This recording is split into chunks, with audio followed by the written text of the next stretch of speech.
우리가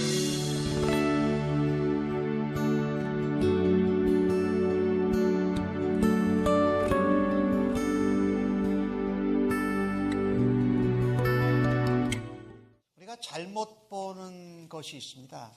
우리가 사는 세상을 권세 잡은 자들이 움직여가고 있는 것처럼 보입니다.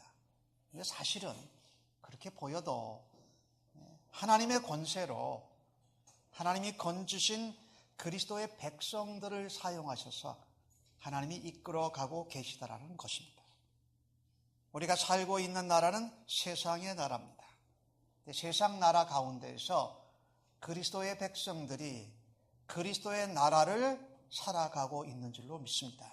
여러분과 제가 갖고 믿고 살아가는 자세입니다. 요한계시록의 말씀을 전하면서 저도 처음 예수 믿을 때 요한계시록이 참 무섭고 힘들었습니다. 근데 점점 성경을 읽고 신앙생활을 해가다 보니까 요한계시록이 점점 간단해지는 겁니다. 간단하게 말하면 이겁니다. 세상 나라 가운데서 그리스도의 백성들이 환난과 박해를 받지만 그런데 너희들은 반드시 하나님의 보호하심을 받는다.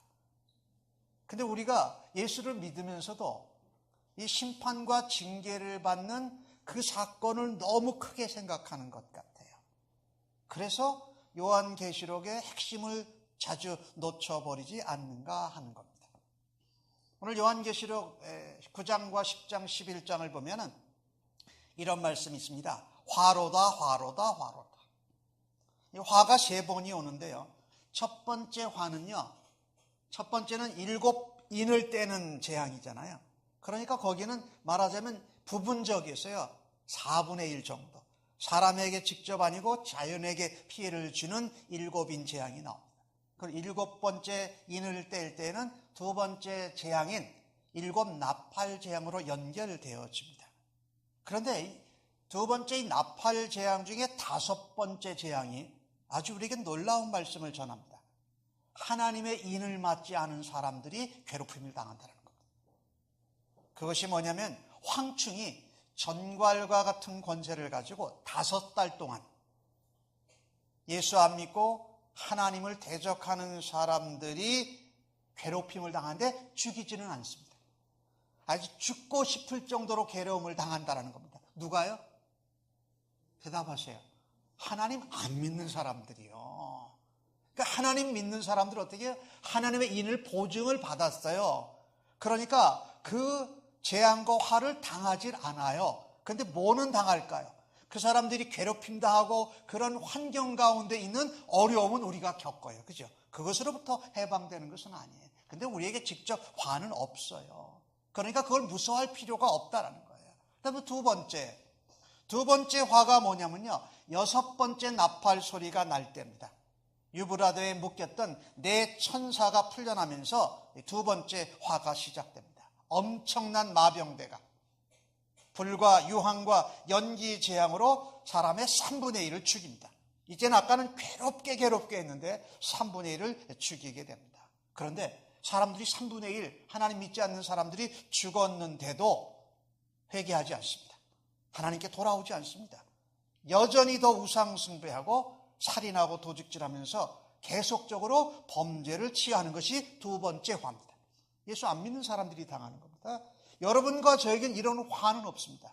그런데 이런 분위기와 환경 가운데 있다 보면 우리가 어떡합니까? 왠지 겁이 나고 두려워요. 왠지 부담이 되거든요. 그런 어려움은 있어요. 실제로 요한계시록을 받았던 1세기의 성도들 어렵게 살았습니다. 요한계시록을 쓴 요한 사도는 반모섬에 유배를 가 있습니다. 로마 황제가 왕입니다. 신입니다. 이게 숭배해야 됩니다. 예수 믿는 사람들은 예수님만이 나의 주인이요 왕이십니다. 그러니 얼마나 박해를 받았을까요? 사자굴에 들어가는 것은 물론, 원형 경기장에서 놀잇감이 되는 것은 물론, 또 유대교를 믿는 사람들은 이 기독교를 아주 박해를 했거든요. 그래서 로마 황제에게 예수 믿는 사람들을 고발한 것이 유대인들이 많았어요, 사실은.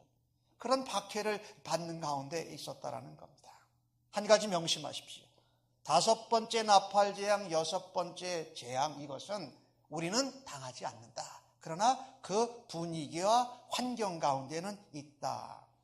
그래서 우리에게 영적인 부담도 있고 생활하는 데 부담도 있습니다. 그러나 우리를 하나님께서 보증하셨어요. 하나님의 인을 우리에게 쳐주셨어요. 그래서 뭡니까? 교회와 성도들에게는 그게 위로라는 겁니다. 저렇게 환난과 화를 당해도 하나님이 우리를 보증하시고 보장하신다는 말씀이 소망이라는 것. 오늘 읽으신 본문 11장은요. 10장과 11장은 6번째 나팔과 7번째 나팔이 불기 전에 중간 부분입니다. 삽입된 부분인데 거기에 나오는 내용이 뭐냐면요. 천사가 작은 두루마리를 가지고 나타납니다. 오늘 읽으신 말씀 가운데 두 증인 이야기로 하나님의 나라, 세상 나라에 그리스도의 나라가 완전히 임하게 될 것을 언급하고 있습니다. 그래서 오늘 읽으신 말씀 15절은 7번째 나팔을 불어서 이제 재앙 대신 뭐가 오냐면요. 읽으시면 뭐가 나오냐면요.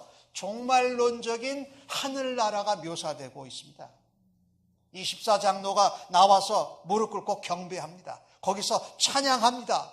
모든 피조물들이 예배합니다. 이것이 7 나팔 재앙이 나오는 것이에요. 그러니까 7 나팔 재앙은 이 땅의 모습을 보여주는 것이 아니라 천상의 모습을 보여주면서 이 땅에서 세상 나라에서 그리스도의 백성으로 하나님 나라를 살아가는 백성들에게 소망을 주고 우리에게 힘을 주고 있는 본문이라는 것입니다. 그래서 19절에 보니까 하늘에 하늘문이 열려요. 성전이 열리고 거기 언약궤가 있다는 거예요. 이게 대단하죠? 지상에 있는 성전이 아니라 하늘에 있는 성전문이 열리고 그 성전에 하나님의 언약궤가 딱 있는 것이 보여진다는 건 뭐예요? 하나님의 임재하심, 말씀으로 약속대로 우리를 건져주신 하나님이 우리에게 문을 열어주신 것을 한번 상상해 보세요. 이 땅에서 우리가 잘못해서 겪는 환난도 있지만 우리가 잘못하지 않아도 그리스도의 사람이기 때문에 받는 박해와 고난 가운데 뭐예요? 하나님이 괜찮다라고 말씀하신다라는 거예요. 오늘 7번째 나팔이 불 때 하늘에서 큰 음성이 나는데 뭐라 그래요? 세상 나라가 하나님 나라로 변했다. 그리스도의 나라로 바뀌어졌다라고 선포하고 있습니다. 여러분, 하나님 나라가요, 이 세상 나라에 세워진다고 하는 것은 성경의 중요한 주제입니다. 인간이 범죄해서 이 땅이 엉망진창이 되어버렸습니다. 그런데 이 엉망진창이 되어지고 자기 마음대로 사는 사람들을, 인간들을 하나님이 다시 회복시키셔서 에덴의 회복, 새 예루살렘을 회복케 하는 것이 마지막 역사의 끝입니다. 그런데 오늘 요한계시록에서 뭐라고 말씀하고 있냐면 하나님 나라가 세워지고 회복된다라고 말씀하고 있다는 것입니다. 마지막 시대로 가면 갈수록 사탄의 나라, 세상의 나라는 심판을 통해서 끝이 납니다. 사탄의 나라, 세상의 나라에 속해서 좋은 줄 알고 사는 모든 사람들이 심판을 받고 제거를 받게 된다는 겁니다. 이게 오늘 주신 말씀의 배경입니다. 그런데 여러분과 저는 세상 나라에 살지만 하나님의 나라, 그리스도의 나라를 살아가는 그리스도의 백성입니다. 그렇다면 이런 환난과 억울함과 박해와 고난이 있는 이 세상 나라에서 어떻게 그리스도의 나라를 살아갈까? 그리스도의 나라를 살아가는 백성들은 무엇을 감당해야 될까라는 것을 오늘 본문에서 세 가지를 찾아보려고 합니다. 주신 말씀 1절과 2절에 나오는 말씀을 보니까 내게 지팡이 같은 갈대를 주셨다. 그리고 하나님의 성전과 제단과 그 안에 경배하는 자들은 측량하되 성전 바깥 마당은 측량하지 말고 그냥 두라. 그것은 이방인에게 주었은즉 거룩한 성을 42달 동안 짓밟으리라 라는 말씀이 나옵니다. 그래서 이 세상 나라 가운데에서 그리스도의 백성으로 그리스도의 나라를 살아가는 백성이 마땅히 감당해야 될 것은 뭐냐면요, 우리의 환경과 여건과 주변이 어지럽고 정말 정신사납고 우리에게 영적인 부담, 환난과 박해가 있어도 무엇을 해야 할까요? 믿음으로 경배해야 됩니다. 믿음으로 경배해야 됩니다. 세상이 아무리 시끄럽고 세상이 아무리 어지러워도 하나님 백성들은 그리스도의 나라에서 반드시 해야 될 것이 뭐냐면 믿음으로 경배해야 되는 것입니다. 요한에게 이 갈대와 같은 것을 가지고 성전 안과 제단과 그 안에 예배하고 경배하는 백성을 측량하라 했습니다. 이 측량한다는 것은 뭐냐면요, 보호한다는 의미입니다. 책임지신다는 의미예요, 영적으로요. 그런데 이분이 누구예요? 요한계시록 10장에 보면은 작은 두루마리를 가져다가 먹어버려라 말씀하시던 분이십니다. 그분이 이 성전과 제단과 거기서 예배하는 자들을 지키시겠다고, 보호하시겠다고 말씀하시면서 측량하라 하신 겁니다. 근데 그때 요한이 무슨 말씀을 드렸죠? 이 두루마리를 먹으면 너 입에는 달 거지만 내 배에는 쓰게 될 거다라고 말씀하셨어요. 그 말씀하신 분이 오늘 측량하라고 그랬어요. 성전 바깥은 측량하지 말라고 그랬어요. 그래서 42개월 동안에 짓밟힌다고 말씀했어요. 이 말씀을 잘못 들으면 예배당 안에 있는 사람들은 보호를 받고 예배당 바깥에 있는 사람들은 다 짓밟힘을 당할 거라는 해석은 잘못된 해석입니다. 안 믿는 자가 다 죽게 된다라는 말도 아니고요. 이런 의미입니다.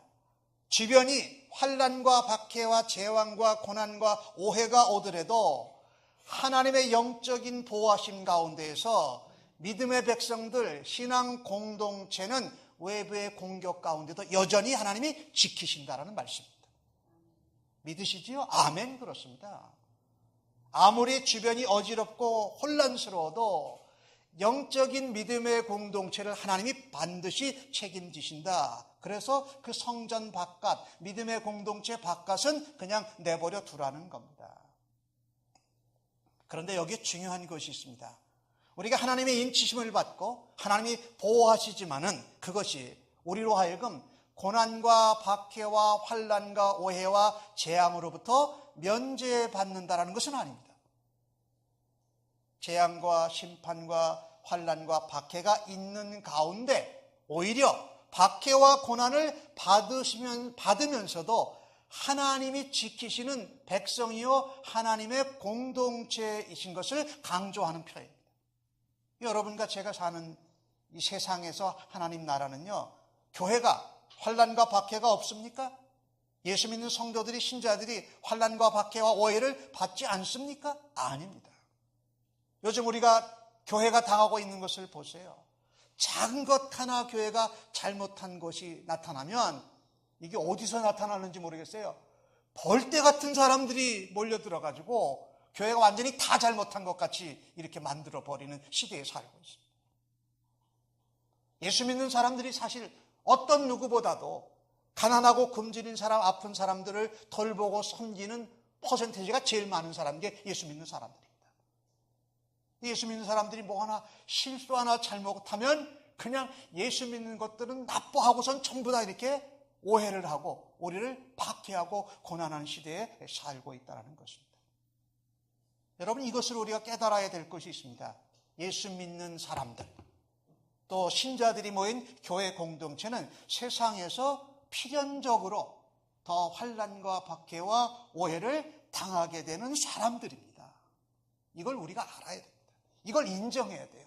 예수 믿으면 고난과 박해와 환난과 재앙이 없는 것이 아니라 예수 믿기 때문에 오히려 오해와 고난과 환난과 박해가 더 많다. 그러나 더 많아도 우리가 놓칠 수 없고 붙잡는 것이 하나 있다는 것이 무엇이냐면 궁극적으로 그 고난이나 환난이나 박해와 오해로부터 패하지를 않는다.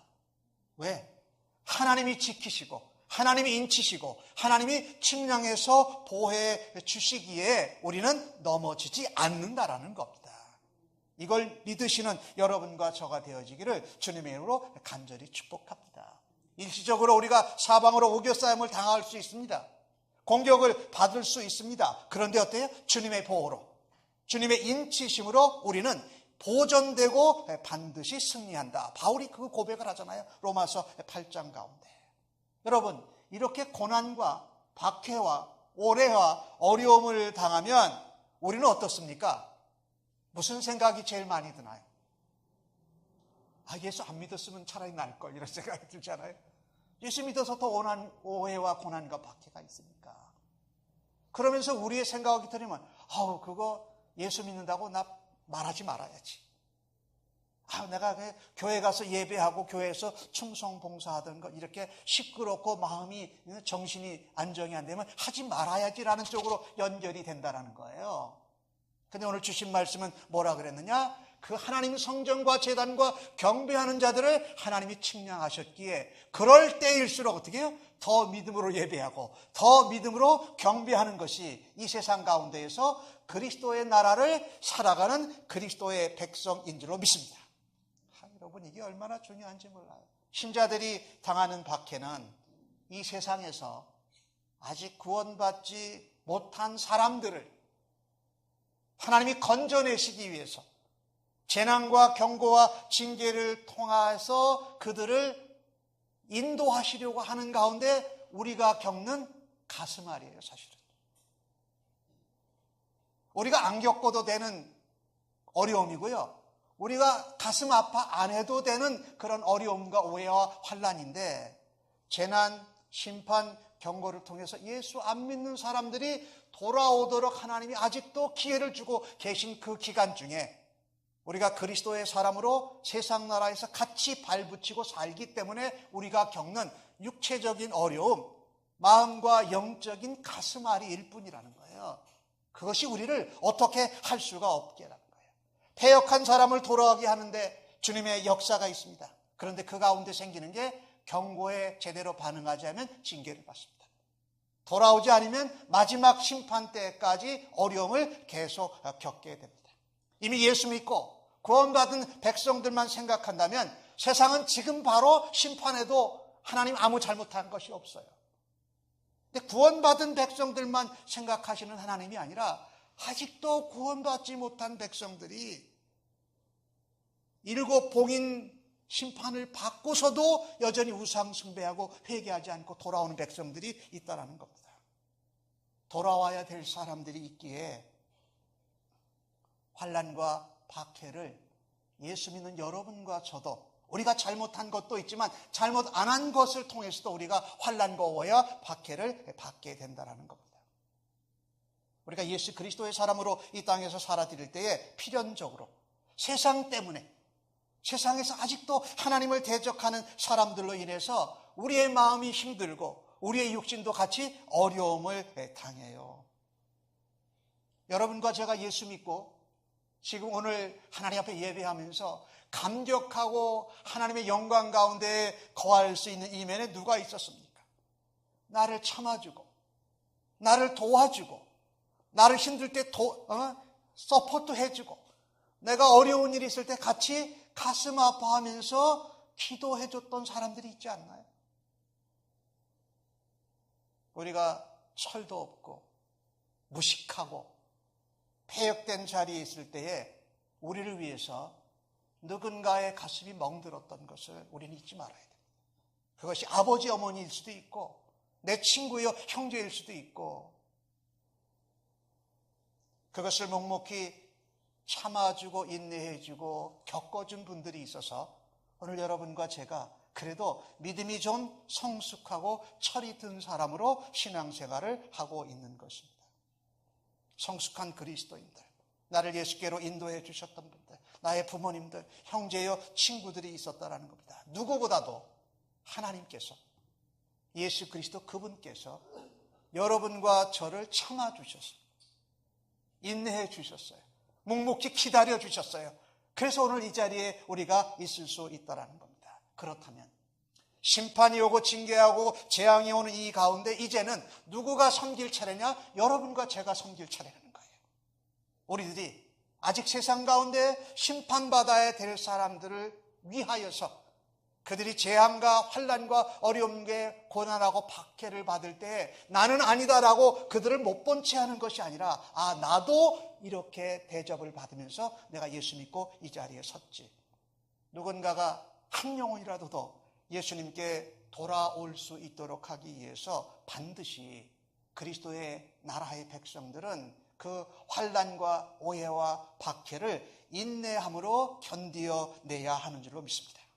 외부에서 공격이 들어와도 박해가 와도 왜? 우리는 하나님이 보장하셨고 하나님 우리를 지키시고 계시기 때문에 우리 문제는 문제될 게 없어요.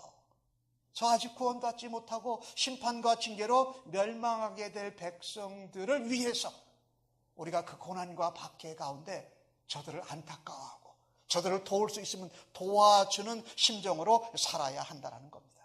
그것을 제대로 하는 것이 뭐냐? 바로 예배하는 겁니다.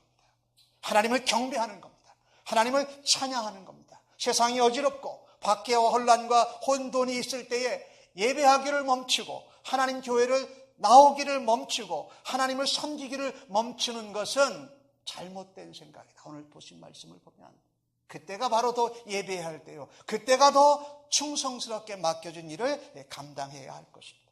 여러분 우리가 살면서 그러지 않습니까? 조금 삶이 재미있거나 내 인생살이가 바빠지면 우리가 제일 먼저 포기하려고 하는 게 뭡니까? 하나님 앞에 예배하는 겁니다. 하나님 앞에 경배하는 겁니다. 하나님 말씀 듣고 하나님 앞에 기도하는 경건의 시간을 줄이기 시작합니다. 이게 바보 같다라는 거예요. 그게 아니라 오히려 그 성전에서 하나님이 지키시는 제단에서 믿음의 백성들과 함께 경배하고 예배하는 일을 감당하는 것, 거기서 하나님 나라를 위해서 여전히 충성 봉사하는 것이 그리스도의 나라를 살아가는 그리스도의 백성들의 참된 모습인 줄로 믿습니다. 히브리서에 그런 말씀이 맞죠. 오직 그날이 오미 가까이 오면 볼수록 모이기를 패하지 말고 더욱 모이라라고 말씀하고 있습니다. 더욱 예배하고 더욱 주를 찬양하고 더욱 주께 충성 봉사하는 그리스도의 나라의 사람들, 성도들 되시기를 예수님의 이름으로 간절히 축복합니다.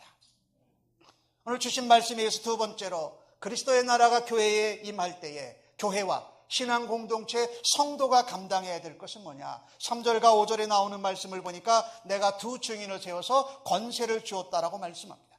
굵은 베옷을 입고 1260일 동안에 예언을 한다고 말씀합니다. 그런데 이 두 증인은 두 감람나무와 두 촛대라고 말하고 있습니다.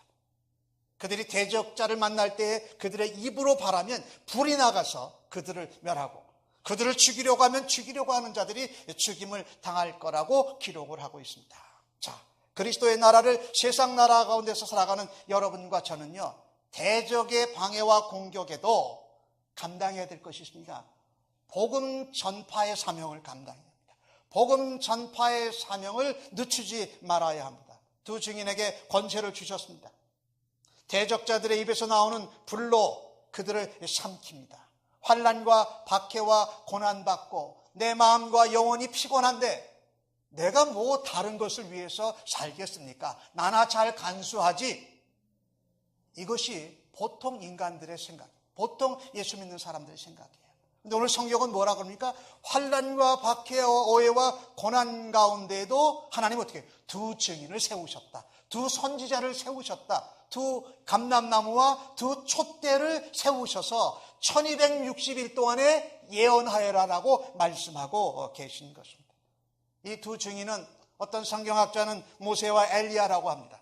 어떤 사람은 베드로와 바울이라고 합니다. 어떤 사람은 구약의 율법과 신약의 복음이라 예수의 복음이라고 말합니다. 구약과 신약을 쌍으로 져서 두 사람이라고 말합니다. 그런데 분명한 것은 이 두 감람나무와 두 촛대는 바로 교회라는 겁니다. 교회며 교회의 지체인 성도들을 말합니다.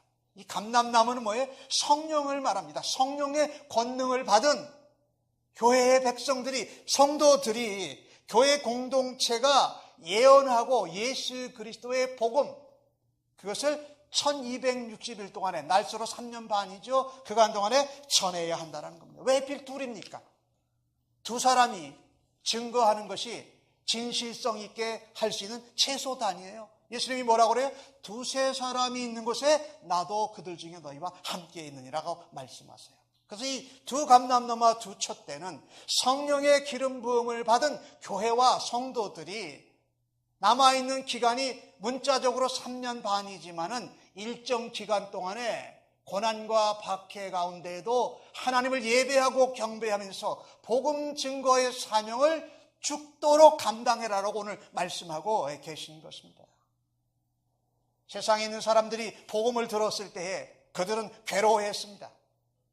그런데 그들이 괴로워하는 것이 영원히 죽는 것보다 낫습니다. 괴로워하더라도 마지막 시대가 가까울수록 예수 그리스도의 복음 전파의 사명을 감당하지 않을 수가 없습니다.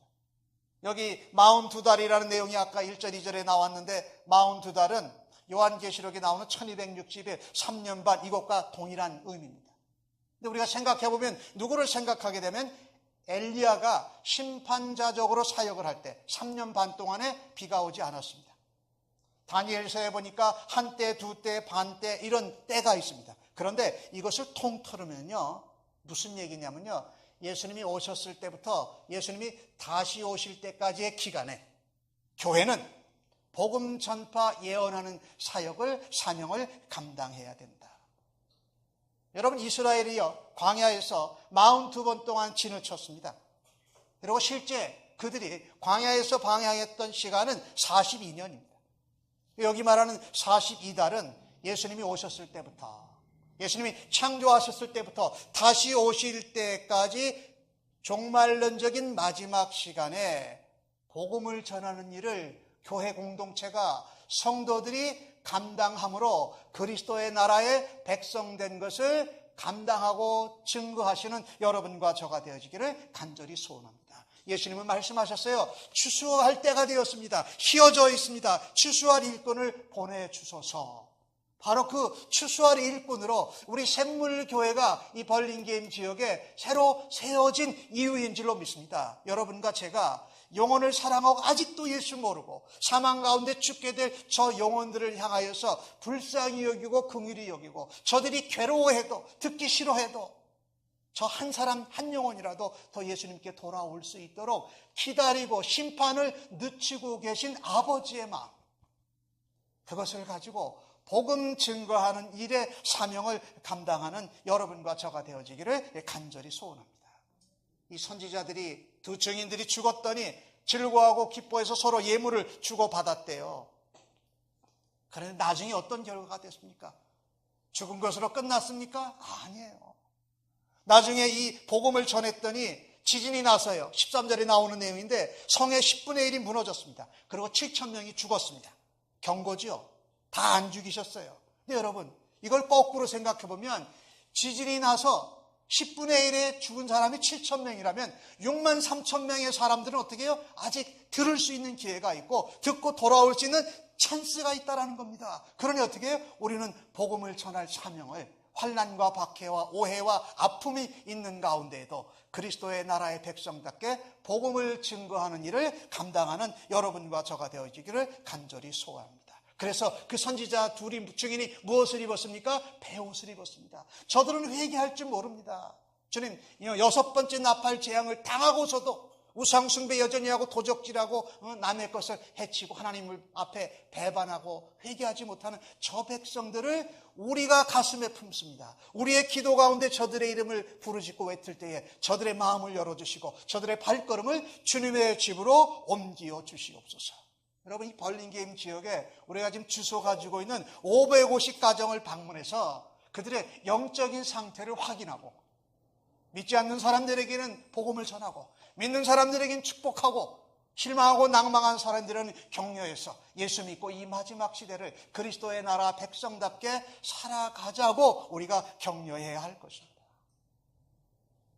그리스도의 나라에 있는 사람들이 이 마지막 시대에 감당해야 될 것은 바로 엄청난 공격에도 복음 전파의 사명을 감당함으로 그리스도의 나라 백성됨을 증거하시는 여러분과 저가 되어지기를 간절히 소원합니다. 여러분, 지금 우리는요 군화권을 풀을 때가 아니에요. 군장을 해체할 때가 아니라는 거예요. 영적인 복음의 전사로 군화띠를 졸라매고 진리의 허리띠를 굳게 매고 하나님의 천신갑주를 쓰고 저 박해와 공격과 오해와 고난이 있는 세상 가운데에서 그리스도 나라의 군사로 살아들여서 복음 전파의 사명을 감당할 때에 우리 하나님이 영광 받으시고 죽어가는 저 세상이 소망이 있게 될 줄로 믿습니다. 그것을 샘물교회가 먼저 앞장서서 감당하시자고요. 우리 샘물교회 성도님들이 그 주 영혼들을 붙잡고 기도하시고 방문하고 또한 우리 주변에 예수 안 믿는 형제 자매들 가족들을 주님 앞에 중보 기도 제목으로 내놓으면서 기도할 때에 하나님이 문을 여시고 하나님이 입에서 나오는 말씀으로 저들의 가슴에 불을 댕겨 주실 줄로 믿습니다. 그러기 위해서 하나님 내 가슴에 내 영혼에 하나님의 말씀의 불을 일으켜 달라고 하나님 앞에 기도할 때에 하나님이 여러분과 샘물교회를 상하여서 이 벌링게임, 샌프란시스코, 샌브루노 지역을 바꾸는 불꽃을 하나님이 일으켜 주실 줄로 믿습니다. 마지막 하나 더 살펴보십시다.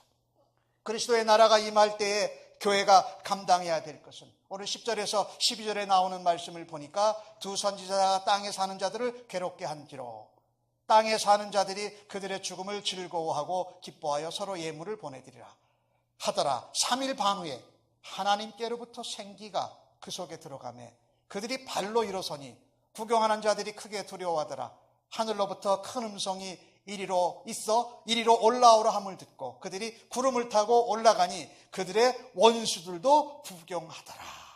여러분, 이 고난과 박해 가운데에도 믿음으로 하나님을 예배하고 경배하는 교회, 가진 방해와 공격 가운데에도 복음 전파의 사명을 감당하는 교회와 성도들, 그것이 어떻게 합니까?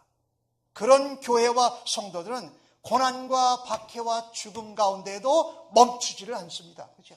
왜요? 다시 살아나기 때문에. 그래서 이 그리스도의 나라의 백성들이 해야 될 것은 뭐냐? 원수의 공격에도 우리에게 보장된 영생을 확신해야 됩니다. 영생을 확신해야 됩니다. 그리고 천국 소망을 붙잡아야 됩니다. 사실은요. 이걸 놓치면 고난 박해 오고 어려움 오면 그냥 그만두고 싶어요. 영적인 공격에도 원수의 방해에도 보장된 영생, 천국 소망을 확신하여야 합니다. 두 증인, 두 감람나무와 두 쳇대 죽었습니다. 복음 전하다가 순교한 거지요. 오늘 찬양을 그런 걸 했는데, 그런데 하나님이 왜 복음을 전하고 믿음으로 경배한 이 두 증인을 죽도록 내버려 두고 침묵하셨을까요? 하나님 힘이 없으셨어요? 하나님이 마음과 관심이 없으셨어요? 아니요. 하나님은 일하시는 것에 실패가 없으세요. 우리의 생각보다 멀리 보고 계시고 우리가 대답하지 못하는 것을 이미 하나님은 대답해 놓고 계셨어요. 예수님이 이런 얘기를 하셨죠. 무릇 나를 믿는 자는 죽어도 살겠고 무릇 살아서 나를 믿는 자는 영원히 죽지 아니하리라. 우리 예수 믿는 사람들은요, 죽어도 사는 사람인 줄로 믿습니다. 그렇죠? 그래서 죽어도 괜찮다. 복음 전하다가 주님이 나를 순교하게 하시면, 두 증인처럼 순교하게 하시면 그것은 축복이요 영광인 줄로 믿습니다. 로마서 4장 10절은 뭐라고 말합니까? 우리가 살아도 주를 위하여 살고 죽어도 주를 위하여 죽나니 사나 죽으나 우리는 주의 것이다. 죽었다고 우리의 주의 것이 아닌 것이에요. 그리고 뭐예요? 먹든지 마시든지 입든지 무엇을 하든지 다 주의 영광을 위해서 하라. 고린도전서 10장 31절의 말씀 아니에요. 우리가 죽든지 사든지 어떻게 해요? 골로새서 2장 3절의 말씀처럼 죽게 하듯 하는 일을 감당할 때에 하나님께서 어떻게 해요? 약속대로 우리에게 영생, 부활해서 다시 주님 재림하실 때에 우리를 불러주시는 줄로 믿습니다. 오늘 두 증인이 올라간 것 같이처럼 구름을 타고 정말 그 원수들이 아직 돌아오지 못한 자들이 두려워하는 모습으로, 안타까운 모습으로, 정말 부러운 모습으로 바라보는 모습을 여러분이 놓치지 않으시기를 죽음의 이름으로 간절히 축복합니다. 이 증인들의 죽음으로 많은 열매가 맺어졌습니다. 6만 3천 명의 사람들이, 그 도시의 10분의 9가 이 증인들이 복음 전하다가 믿음으로 살다 죽은 것을 하나님이 불러 올리는 것을 보았다라는 말입니다. 이 사람이 바로 그리스도의 나라의 사람들입니다. 이 사람들이 바로 하나님 나라의 하나님의 인을 받은 사람입니다. 하늘의 미랄이 땅에 떨어져 죽으면 많은 열매를 맺는다고 합니다. 두 증인이 복음 전하고 믿음으로 예배하다가 죽게 되었는데 하나님이 다시 살리셨다. 이것을 본 사람들은 오늘 주신 말씀에 보니까 머지않아 그들도 주를 고백하게 될 것입니다. 13절에 보니까 그 남은 자들이 두려워하여 영광을 하늘에 하나님께 돌리더라. 그 중에 회개하고 돌아온 사람도 있었을 거고, 아, 저런 게 있었구나라고 안 믿은 사람들도 있었을 거예요. 그러나 중요한 것은 그 두 증인의 복음 전파 사명을 마침을 통하여서 믿고 돌아오는 사람들이 있었더라. 이것이 바로 세상 가운데 실현되어지는 그리스도의 나라입니다. 그리고 여러분과 제가 살아야 되는 그리스도의 백성들의 모습이라는 거죠. 교회는 환난과 박해를 받지만 그 환난과 박해가 우리의 최종 종착역이 아닙니다. 우리가 받는 환난과 박해와 어해와 고난은 중간 정거장이에요. 환난과 박해가 아무렇지도 않다라는 거예요. 하나님의 권능으로 교회가, 신자가 다시 살아나는 것이 분명하기 때문에요. 여러분, 그렇게 우리가 여기십시다. 개인적으로 고난과 박해가 있다 하라도 그것은 나의 중간 정거장이다. 나의 마지막 종착역은 부활하고 영생에서 우리 주님과 만나는 것이 나의 종착역이다라고 그렇게 믿으시고 고난과 박해를 이겨내시기를 간절히 소원합니다. 이것을 예수 그리스도께서 승리해 주셨습니다. 우리의 승리와 우리의 영생의 조건, 전제 조건은 뭐냐? 그리스도가 죽으시고 부활하셨다라는 겁니다. 말씀을 마치겠습니다. 그리스도의 나라로 가운데에서 그리스도의 백성으로 산다는 것은 세상이 추구하는 능력과 힘과 권세와 자리를 얻는 것이 아닙니다. 내가 많이 벌고 많이 높아지고 많이 알아서 남들보다 나아서 전하는 것이 아니라 세상을 불쌍히 여기는 겁니다. 그 세상이 안는 아픔과 고난 내 내가 함께 인내하면서 그들을 끊어 안는 능력입니다. 내 힘을 과시해서 무엇을 하려고 하는 것이 아니라 내가 능력이 있는 것을 보여주려고 하는 것은 진정한 능력이 될 수가 없습니다. 왜? 예수님이 그런 능력으로 이 세상을 구원하지 않으셨으니까요.